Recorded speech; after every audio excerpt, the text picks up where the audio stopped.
Inorganic कैसे strong करनी है। देखो, बहुत ही बेसिक एडवाइस सबको पता रहती है कि एनसीईआरटी से कर लो एंड एनसीईआरटी रट लो and all the basic advices. But आज की जो वीडियो होने वाली है ये बहुत ही वेल रिसर्च्ड है। बहुत सारे इनऑर्गेनिक के बेस्ट टीचर्स से बात करने के बाद this is a kind of video which I have made because this will not give you an NCERT level advice. This video will take you till JEE mains and then JEE advance in the next 5 to 10 minutes depending on तुमको कितना ज्यादा समझने की जरूरत है। You have always trusted the advices of JEE society and this one I am going to make sure you always remember. क्योंकि ऐसा नहीं है कि इनऑर्गेनिक सिर्फ लड़कियों की अच्छी होती है, इनऑर्गेनिक उन सबकी अच्छी होती है जो इन 3 चीजों को फॉलो करते हैं। और वो राज इस वीडियो में मैं तुम सबके सामने खोलने वाला हूं। So without any time waste let's start with point number 1। Chemistry has no exceptions. I know inorganic बदनाम है बिकॉज ऑफ द फैक्ट कि ये एक्सेप्शन से भरी हुई है। इसका रीजन ये है कि तुम ट्रेंड्स को याद करते हो। तुमको लगता है कि हाँ ये ट्रेंड है, इसको मैंने याद कर लिया, और फिर ये एक्सेप्शन है, ये बीच में गुठली आ गई। And that is why you hate inorganic because since all of this years you have been taught inorganic in the wrong way because inorganic has never been about exception. In fact inorganic have never been around trends. Inorganic has always been formed क्योंकि तुम उसको आसानी से सीख सकते हो if you give trends, but that being said her trend के पीछे का एक लॉजिक होता है, एक विजन होता है।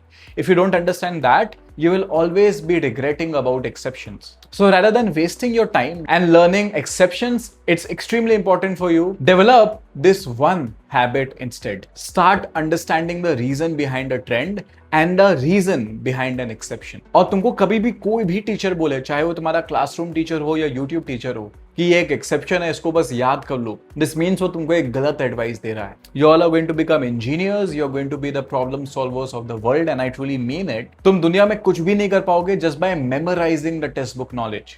Rather actually understand the trend behind the trend, understand the beauty because of which वो पीरियडिक टेबल बनाई गई थी, वो पर्टिकुलर हाउसेस बनाए गए थे, हर ग्रुप के अंदर जो सिमिलैरिटीज और जो एक्सेप्शंस है वो बनाए गए थे, उन सब के पीछे का रीजन समझो। एनसीईआरटी में बहुत अच्छे से बताया गया है। बढ़िया, if your teacher says this to you कि भाई याद कर लो, तो please cut that teacher off, कोई नया टीचर ढूंढो। Point number 2, make beautiful notes. देखो, ये एक क्रेजी ऑब्जर्वेशन है मेरी, और ये मेरी पर्सनल ऑब्जर्वेशन है, ये कोई साइंस बैक नहीं है, बट ये बहुत ही तगड़ी ऑब्जर्वेशन है जो मैंने बहुत सारे स्टूडेंट्स को देख के बनाई है। और शायद ये एक रीजन भी हो सकती है why girls are better than boys in inorganic, is because inorganic एक ऐसा सब्जेक्ट है जो तुम सिर्फ नोट से पढ़ सकते हो। इसमें क्वेश्चन सॉल्विंग ऑलमोस्ट नेग्लिजिबल है, इसमें जो भी है maximum that is just theory and just understanding the theory well. And I believe the biggest asset someone can have being strong in inorganic is having beautiful notes. तो maths में कचड़ा लिख सकते हो लेकिन अच्छे क्वेश्चन लिख लो तो चल जाता है। Same for physics, but chemistry में, खासकर इनऑर्गेनिक केमिस्ट्री में, तुम्हारे जो नोट्स है वो ऐसे होने चाहिए कि तुमको खुद पढ़ने का मन करे। अगर तुम ऐसे नोट्स बना रहे हो जिसमें या तो आधी इंफॉर्मेशन गायब है या फिर इस तरीके से लिखी गई है कि उसकी वैल्यू समझ में नहीं आ रही है, या फिर तुमको खुद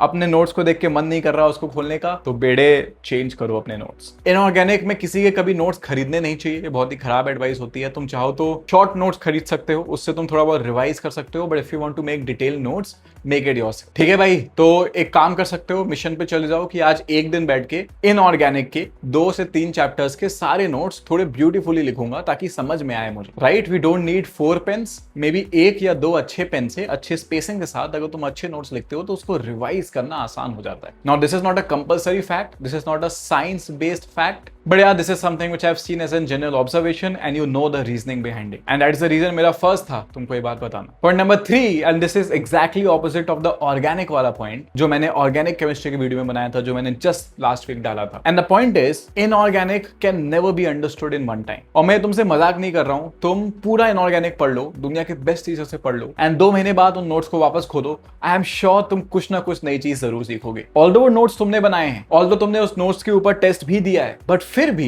2 महीने बाद जब तुम वापस रीड करोगे, you will figure out okay ये इस तरीके से था एंड ये एक नई चीज पता चली मुझे। So inorganic is a subject which can be understood but it needs to be revised a lot of time. क्यों? क्योंकि इसमें निटी ग्रिटीज बहुत होती हैं, इसमें तुमको कुछ डिकोड नहीं करना पड़ता है, just like in maths, physics, physical and organic. इसमें तुमको चीजों को समझ के, पैटर्न ढूंढ के, एक्सेप्शंस ढूंढ के, ऑफ कोर्स उसके पीछे का रीजन समझ के, बट हाँ उन पूरी थ्योरी को यूज करके आंसर निकालना हो। एंड हमारा दिमाग एक्चुअली बहुत खराब है। फाइनल एग्जाम में हमें ऐसा लगता है कि हमने पढ़ा है बी, बट फिर ये भी लगता है कि नोट्स में लिखा है सी, एंड ये तब तक तुमको परेशान करेगा जब तक तुम अपने नोट्स को बार बार रिवाइज नहीं करते। सो यार just make it a rule, जितना ज्यादा हो सके अपने इनऑर्गेनिक के नोट्स को रिवाइज करो, महीने में एक बार, 2 महीने में एक बार, जब जब हो सकता है करो। मैंने पर्सनली ऐसा किया था कि जब मैंने इनऑर्गेनिक पढ़ा तो पढ़ के मैंने छोड़ दिया, दिसंबर में मैंने वापस खोला, दिसंबर में फिर से रिवाइज किया, जनवरी में 2 बार रिवाइज किया, एक बार जस्ट जेई मेंस के 2-3 दिन पहले, और फिर 3-4 बार रिवाइज करने के बाद जब मैं फाइनली जेई मेंस दिया तो मैं सब उल्टी करके आ गया और उसमें मेरे मार्क्स अच्छे आए थे। और फिर जेई मेंस 1 के बाद मैं जेई मेंस 2 के पहले सब कुछ भूल गया था, तो मैंने फिर से एक बार रिवाइज की ताकि जेई मेंस 2 भी अच्छा जाए, and again before JEE advance. तो इनऑर्गेनिक जितनी बार रिवाइज करो उतना अच्छा है। ठीक है यारो, तो अगर तुमको मजा आ रहा है इस सीरीज में, तो अगर तुम्हारे कोई सब्जेक्ट छूट गए हैं, मैथ्स, फिजिक्स, ऑर्गेनिक, कोई भी सब्जेक्ट छूट गया तो जाके एक बार उसको देख लो, ताकि तुमको पता चल जाए उस पर्टिकुलर सब्जेक्ट में स्ट्रॉन्ग बनने का या फिर एक्स्ट्रा ऑर्डिनरी बनने का पीछे का सीक्रेट क्या है। और दूसरा, जेई सोसाइटी का जो व्हाट्सएप चैनल है उसमें मेरी टीम ने काइंड ऑफ एक चैलेंज लिया है that we will make you good in JEE as a whole, good in maths, physics and chemistry. So we keep sending all the important stuffs which you need on a daily basis to get good in these particular subject. और इस community को हमने deliberately free रखा है ताकि free में हम लोगों को ज्यादा से ज्यादा कुछ ऐसी एडवाइसेस दे पाए, कुछ ऐसे छोटे छोटे रिसोर्स दे पाए जो कोचिंग्स नहीं दे सकते हैं, बट सीक्रेटली हर जेई एस्पिरेंट को उसकी जरूरत है। सो इनऑर्गेनिकली भी उसमें बहुत ही जल्दी आने वाला है। I will see you there. All the best.